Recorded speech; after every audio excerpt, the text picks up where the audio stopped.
तो personal life में और इस जीते करेक्टर में कितना समानता है आप दोनों में? ये पूरे सीक्वेंस में मैंने सुना कि एक जगह आपके पैर टूट गए थे, क्या हुआ था? एक्चुअली एक जगह नहीं, 2 जगह टूटे थे। ओके, क्या हुआ?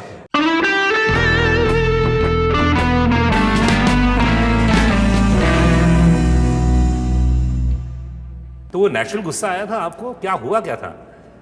जी, जब आपके सामने अमरीश जी और साइड में सनी सर हैं, तो कहीं ना कहीं when you are a 4-year-old 5-year-old kid, तो उनसे आप इंस्पायर तो होते ही हैं। अब वो सब बड़े बड़े डायलॉग मार रहे हैं, एक दूसरे को खुन्नस में देख रहे हैं, तो आप उनसे ही सीख के आप इमिटेट कर लेते हो as a kid. So somehow, and उस टाइम क्या था कि कोई ग्रीन स्क्रीन्स नहीं होते थे, कोई ये सब ज़्यादा सीजी वर्क तो था नहीं, तो सब रियल होता था। तो फीलिंग आप में एक्चुअली आ जाती थी, जो भी आपके साथ गुजर रहा है। असली गर्मी में आप शूटिंग कर रहे हो, असली कोयला जल रहा है आपके सामने। सही बात है।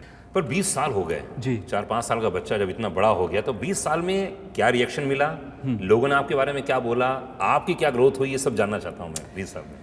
जी, मैं तो एक्चुअली बताता नहीं था किसी को कि अच्छा, नहीं था वो? मैं जीते था। वैसे भी पग थी और थोड़ा गेटअप था वैसे, तो इमीडिएटली लोग नहीं बता पाते थे, बट जब समहाउ फेस पे रिजेम्बलेंस देखते थे तो बोल देते थे। मैं अपने बेस्ट फ्रेंड्स को भी बोलता था, जिनको पता था कि किसी को नहीं बताना है वरना मैं दोस्ती तोड़ दूंगा। अच्छा, क्यों ऐसा? पता नहीं, मुझे हमेशा था कि अनवांटेड अटेंशन से मुझे हमेशा परहेज रहा है। तो आई थिंक और मैं अपनी लाइफ में हमेशा ऑनेस्टी ढूंढता हूँ, तो कि कोई इस बात से दोस्त ना बनना चाहे कि भाई फिल्मी बैकग्राउंड है, ये है वो है, तो मैं हमेशा रियलिटी को चेस करता हूँ अपनी लाइफ। तो पहले तो शुरू में आपने बताया नहीं लोगों को? बताया नहीं। फिर क्या हुआ? फिर धीरे धीरे तो पता लग ही जाता है, एंड फिर मेरा इंटरेस्ट भी फिल्म में हो गया। तो स्कूल में नाटक करना, फिल्में बनाना, उन सब में कहीं ना कहीं दोस्त थोड़ा मजाक भी करते थे, ये भी करते थे, तो it was okay, whatever. Films में एक बार इंटरेस्ट आया, फिर तो वो आपका लाइफ लॉन्ग। और आप गुड लुकिंग हो, डांस बहुत कमाल करते हो, माशाल्लाह, हेल्थ हाइट कमाल की है। फिल्म इंडस्ट्री में अभी कुछ समय पहले देखा था, धूल में शूट करना। जी। मैं लखनऊ भी गया था आपके यहाँ पे, मैं देखा। जी जी जी। तो आपको ऐसा नहीं लगता कि थोड़ा रिलैक्स जिंदगी होनी चाहिए यार? बाप इतना बड़ा डायरेक्टर है। नहीं नहीं नहीं नहीं नहीं नहीं नहीं, क्यों? मुझे तो हर वो दिन जहाँ पे मैं सेट पे नहीं हूँ, सेट मेरे लिए एक स्टेडियम की तरह है। तो मुझे घर पे इतनी एनर्जी नहीं महसूस होती, मुझे ऑफिस में इतनी एनर्जी महसूस नहीं होती जितना मुझे सेट पे महसूस होती है। मुझे लगता है जब मैं कैमरा के सामने आता हूँ कि मैं ज़िंदा हूँ। तो धूल, पानी, ये सब तो वटेवर वो तो और लाओ, ब्रिंग इट ऑन। अच्छा। क्या बात है यार।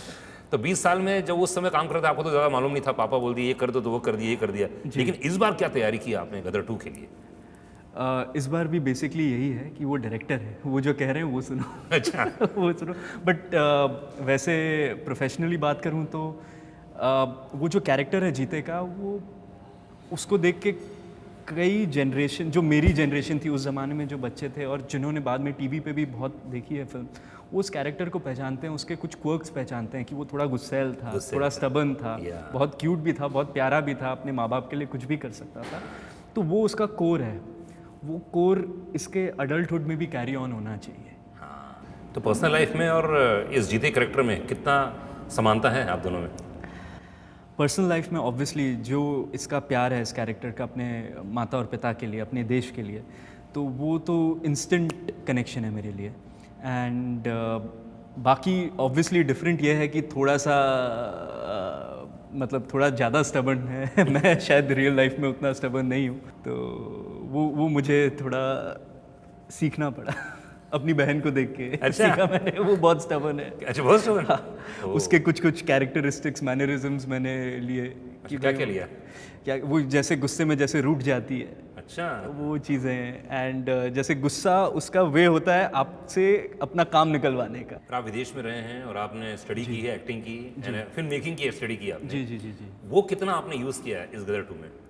वो तो आपको यूज़ करना ही पड़ता है, क्योंकि वो आप ना भी चाहें तो आपको दिख जाता है। सेट पे आपको कभी भी कोई एक्स्ट्रा हैंड बनना पड़ता है, किसी को भी आपको कुछ दिख रहा है जो दूसरों को नहीं दिख रहा है, आप बता देते हैं कि ऐसा कर लीजिए, थोड़ा ऐसा कर लीजिए, या सीन के विद इन भी जब हम प्री प्रोडक्शन स्टेज पे होते हैं, राइटिंग कर रहे होते हैं, तो उनमें भी कुछ डायलॉग्स, इम्प्रोवाइजेशंस, चीज़ें छोटी मोटी वो सब तो करते हैं, वो स्टैंडर्ड है। वो तो उसका टीचिंग और प्रैक्टिकल में वैसे फ़र्क बहुत होता है, बहुत होता है। बहुत होता है। एंड क्योंकि टीचिंग में आपको एक आइडियल सिनेरियो दिया जाता है कि आपके पास ये सब होगा, आपके पास तो फिल्म में, रियलिटी में कई बार डायलॉग्स जस्ट अभी आपके पास आए एंड आपका जो आगे पीछे का जो पूरा सीन था वो पूरा हिल जाता है एज अ कैरेक्टर। तो आप वो भी कैसे इनकॉर्पोरेट करें, जो अभी लिखा नहीं गया है उसको कैसे इनकॉर्पोरेट करें, वो सब चीज़ें आपका प्रेजेंस ऑफ माइंड एंड वो मैं सीख रहा हूँ। तो जीते का कैरेक्टर रोमांटिक है, ड्रामा इसमें ज़्यादा है आपका, या तो फाइट ज़्यादा कर रहे हैं आप? जी, जीते का कैरेक्टर सब कुछ है। जैसे उनके फादर हैं वैसा ही जीते भी है। कहीं ना कहीं बेटा कितना भी दूर जाए अपने बाप से अलग नहीं हो सकता। सही बात है। An apple doesn't fall far from its tree, right? So he's an embodiment of the father only. He's like a younger version of his father. And innocent है, गुस्सैल है, रोमांटिक भी है जहाँ उसको होना पड़ता है, थोड़ा कमेलियन टाइप का। वो जो बनना चाहे अभी बन सकता है, एज के वो उस कगार पे है कि वो कुछ भी बन सकता है। इस फिल्म के म्यूजिक के बारे में चारों तरफ चर्चा बहुत है, और मैंने 2-3 गाने सुने भी हैं। जी। स्टूडियो में जब रिकॉर्ड हो रहे थे, मिथुन शर्मा ने बनाए हैं। जी। तो क्या आप बोलेंगे म्यूजिक के बारे में? म्यूज़िक देखिए, गदर 1 का म्यूज़िक जो था वो लेजेंडरी म्यूज़िक है एंड वो जनरेशन दर जनरेशन चलने वाला म्यूज़िक है। तो उसके साथ compete करना ही एक बहुत बड़ी बात थी। तो हमारे लिए बहुत बड़ा डिसीजन था कि किस म्यूज़िक डायरेक्टर को अप्रोच करें। तो मिथुन सर का जो नाम था वो यूनानिमस था, क्योंकि उन्होंने इतने हिट एल्बम्स दिए हैं, सिर्फ हिट गाने नहीं, एल्बम पे एल्बम हिट दिए हैं। तो उनको जब अप्रोच किया गया, उन्होंने जिस दिल से काम किया है, जो म्यूज़िक बनाया है वो एक्सेप्शनल है। और सईद कादरी जी ने जो उसमें लिरिक्स दिए हैं वो भी बहुत एक्सेप्शनल है। तो आपको पता ही है कि 2 गाने तो रिप्राइज़ हैं। एक पहला तो उर्जा काले कावा, एंड वो तो उतना ही मधुर है जितना आनंद बख्शी जी लिख के गए थे, अनुत्तम जी ने जो कंपोज किया था। एंड मैं निकला गड्डी लेके का भी रिप्राइज़ है। अच्छा। हाँ, तो इस बार तो मतलब और 4 चांद लग जाएंगे उस गाने पे, because it is out of this world जो अरेंजमेंट किया गया उस गाने का। और फिर फिल्म में और 3 गाने हैं। एक खैरियत करके है जो बहुत ही इमोशनल फैमिली टाइप गाना है, एंड एक दिल झूम झूम है which is another romantic soulful track, and एक कवाली है अच्छा। जो जिसका नाम है चल तेरे इश्क में पड़ जाते हैं, जो नीति मोहन जी ने गाया है। And it is something legendary. जो उसकी फिल्म मेकिंग हुई है, जो शबीना मैम ने कोरियोग्राफ किया है, it was till now it is the best song that I have shot. आपका फेवरेट कौन सा है? मेरा फेवरेट देखिए, इंडिविजुअली लेवल में जब आपको डिफ़िकल्ट हो जाता है चूज़ करना कि 5 में से कौन सा है, फिर भी एक, फिर भी दिल झूम झूम नए गानों में, नए गाने में। तो जो ये सेकंड फिल्म बनी है और गदर 2 की बात चल रही है, इसमें सबसे मुश्किल वाला सीन कौन सा था आपके हिसाब से? सबसे मुश्किल सीन आई फील क्लाइमैक्स था इस फिल्म का। जो स्केल पे क्लाइमैक्स शूट किया गया, जिस स्केल पे प्रोडक्शन ने चीज़ें अरेंज की, वो बहुत ही डिफ़िकल्ट था। हालांकि पापा की काफ़ी फिल्में मैंने बिहाइंड द कैमरा देखी हैं और हर एक में बहुत तामझाम और चीज़ें देखी, बट इसमें जो था I think it is beyond. Even Gadar 1 में हमारा इतना तामझाम नहीं था जो इस फिल्म में किया है। सच्ची में सीक्वल जो होता है ना, सीक्वल में डबल धमाका है। जो क्लाइमैक्स है उसमें इतने दुनिया भर के टैंक चलाए हैं, इतनी ब्लास्टिंग, इतना over I think over 15 days 16 days climax shoot हुआ है, चेस सीक्वेंस जो है। तो it is something extraordinary. And उसका प्लस जो VFX हो रहा है एंड जिस तरीके से VFX की टीम्स लगी हुई हैं, इट इज़ अमेजिंग।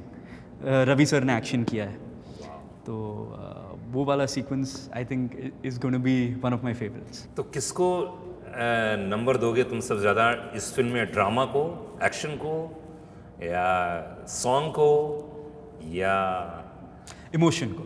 इमोशन को? इमोशन ही इस फिल्म का कोर है। एंड इमोशन होता है तो एक्शन भी अच्छा लगता है, डांस भी अच्छा लगता है, रोमांस भी अच्छा लगता है। अगर इमोशन नहीं है फिर तो क्या है। अगर फर्स्ट की बात करूँ तो सबसे बेस्ट सीन कौन सा था आपका? गदर 1 में सर बेस्ट सीन तो सारे ही थे। आई थिंक जो एकदम फर्स्ट सीन किया था जहाँ पे तारा सिंह अपने बच्चे को लेके दरमियान के साथ अपनी वाइफ को लेने आते हैं उर्जा काले का वहाँ गाते हुए, और अमरीश जी सामने खड़े हो जाते हैं, वो आई थिंक फेवरेट सीन। मुस्कान की केमिस्ट्री जी की बहुत चर्चा है चारों तरफ, पोस्टर्स देखे मैंने, जी जी है ना, और उस एक्ट्रेस को देखा, उसके बारे में, केमिस्ट्री के बारे में कुछ बताइए। तो मुस्कान सिमरत प्ले कर रही हैं, एंड उनकी बेस्ट बात मुझे ये लगी कि वो बहुत स्पॉन्टेनियस एक्ट्रेस हैं। एंड जब इत्तेफाक की बात है कि जब उनका ऑडिशन हो रहा था, हालांकि मैंने और किसी का ऑडिशन नहीं देखा इस बार, एंड जब उनका ऑडिशन हो रहा था तो समहाउ ऐसा डेस्टिनी बनी उसके लिए भी, क्योंकि मोर देन 500 लड़कियों को ऑडिशन किया गया इस फिल्म के लिए। ऐसी डेस्टिनी बनी कि कोई था नहीं उनका ऑडिशन लेने के लिए, तो मुझे ही जाना पड़ा। उनको नहीं पता था कि मैं एक्चुअली एक्टिंग कर रहा हूँ इस फिल्म में। अच्छा, शी हैड नो आइडिया कि मैं कौन हूँ, असिस्टेंट डायरेक्टर है। हाँ कुछ हूँ समथिंग हूँ। फिर बाद में जब उनके साथ वो सीन किया तब उनको पता लगा अच्छा मैं वही हूँ। तो मैंने ही उनका स्क्रीन टेस्ट लिया, और फिर जब दिया तो मुझे भी लगा एज अ परफॉर्मर ही आप समझ जाते हैं, आपको कैमरा की ज़रूरत नहीं, आप समझ जाते हैं कि दूसरा आप रिएक्शन दे रहे हो, दूसरा आपको करेक्ट एक्शन दे रहा है, तो आप उससे समझ जाते हो कि बंदे को काम तो आता है। एंड फिर उन्होंने भी बहुत मेहनत की है इस रोल पे, उर्दू वगैरह ये सब डांस वांस में बहुत मेहनत की है। एंड उनके साथ ट्यूनिंग बड़ी अच्छी हुई। हम बैडमिंटन खेलने जाया करते थे कि भाई एक दूसरे को जाने। एंड अनफॉर्चुनेट सी बात है कि मैं बहुत बार हारा उनसे। तो स्पोर्ट्स प्लेयर है क्या? हाँ वो एथलीट कुछ रह अच्छा। चुकी है। तो बहुत अच्छा था उनके साथ काम कर। ये पूरे सीक्वेंस में मैंने सुना कि एक जगह आपके पैर टूट गए थे, क्या हुआ था? एक्चुअली एक जगह नहीं, 2 जगह टूटे थे। ओके, क्या हुआ? तो मैं निकला गड्डी लेके का, गाना शूट कर रहे थे हम, एंड उसकी रिहर्सल करीब 1 महीना चली थी मेरी। एंड बहुत रिगरस, उसके कई दिन पहले तक भी हम करते गए। तो गाने के स्टार्ट में एक्चुअली हम एक स्टंट फिल्म कर रहे थे। ओके। एंड 4 बज गए थे रात में, 2 डिग्री का टेम्परेचर था, पालमपुर में शूट कर रहे थे। तो बाइक के ऊपर से जंप करते हुए लैंड करना था, फ्लिप करते हुए, तो स्टंटमैन से भी नहीं हो रहा था। एंड टीनू सर क्योंकि मेरे गुरु रह चुके हैं, तो मैंने कहा मैं करके दिखाता हूँ। थोड़ा ज़्यादा ही जोश में आ गया। अब वो जब करने गया तो कुछ मिस कोऑर्डिनेशन हो गया, केबल पे भी था तो मिस कोऑर्डिनेशन हो गया, तो सीधा ढाएँ करके सीधा पाँव पे स्ट्रेट लेग पे विदाउट बेंड करके लैंड हुआ, सीधा एंकल वो हो गया। तो नेक्स्ट डे तो व्हीलचेयर पे हॉस्पिटल गए हम। एंड डॉक्टर ने बेसिकली बोल दिया कि आपको बॉम्बे वापस जाना पड़ेगा, आप गाना शूट नहीं कर सकते। अब इतनी रिहर्सल, इतने करीब 100-200 डांसर आए हुए,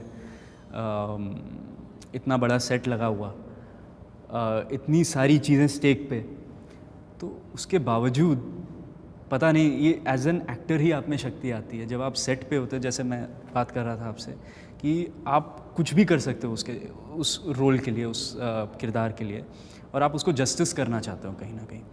तो it was that instant energy and that instant determination that I said that doesn't matter, we will still do it.